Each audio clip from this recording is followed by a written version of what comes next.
একটা সময় সবুজে ঘেরা শান্ত গ্রাম রামপুরে থাকতেন বয়স্ক কৃষক রামলাল আর তার স্ত্রী গঙ্গা। বয়স হলেও মনটা ছিল সোনার মতো। তাদের 3 ছেলে, গোপাল, মাখন আর সবচেয়ে ছোট রতন।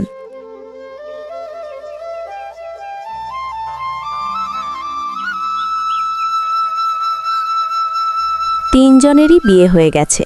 বাড়িতে এখন 3 বউ, বড় বউ কমলা, মাঝের বউ ফুলমতি আর ছোট বউ সীতা।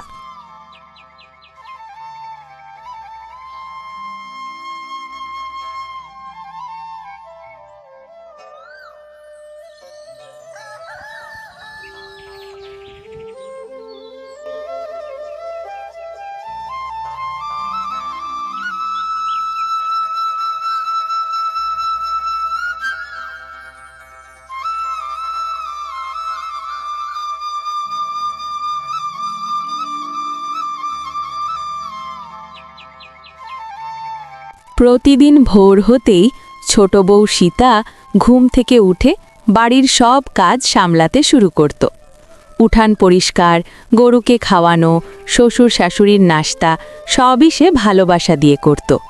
সীতা মা, এত সকালে উঠে এত কাজ করো কেন বউ? মা, আপনি আর বাবা তো বুড়ো হয়েছেন, আপনার সেবাটাই তো আমার দায়িত্ব। কিন্তু অন্য 2 বউ, কমলা আর ফুলমতি, এখনো ঘুমোচ্ছে।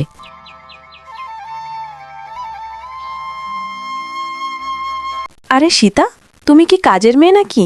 এত কাজ করতে ইচ্ছা হয়? করতে দে মূর্খ, আমরা কেন করব? সীতা কিছুই বলতো না, শুধু হাসত।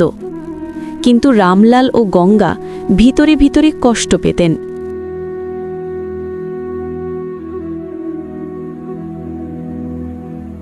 একদিন রামলাল জমির কাজে গিয়ে হঠাৎ অসুস্থ হয়ে পড়লেন।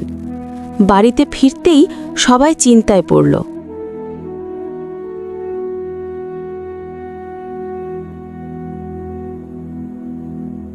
দাদা, বাবাকে ডাক্তার দেখাতে হবে। আমাদের সব জমিই তো আপনাদের ওপর চলছে। কিন্তু বড় 2 ভাই একদম আগ্রহ দেখাল না।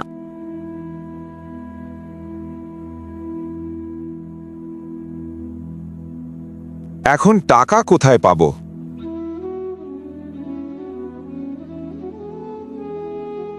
বাপকে তো প্রতিদিন অসুস্থ দেখা যায়, আমি যাব না। সীতা আর রতনী রামলালকে নিয়ে ছুটল ডাক্তারখানায়। টাকা দিতে না পারলে সীতা নিজের গয়না খুলে ডাক্তারকে দিল। পরের দিন রামলাল একটা সিদ্ধান্ত নিলেন।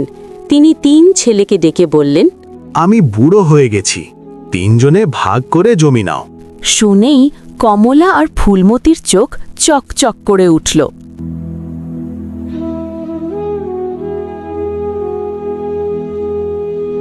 আমি সব থেকে বড়, আমাদের অংশটা সবচেয়ে বেশি চাই।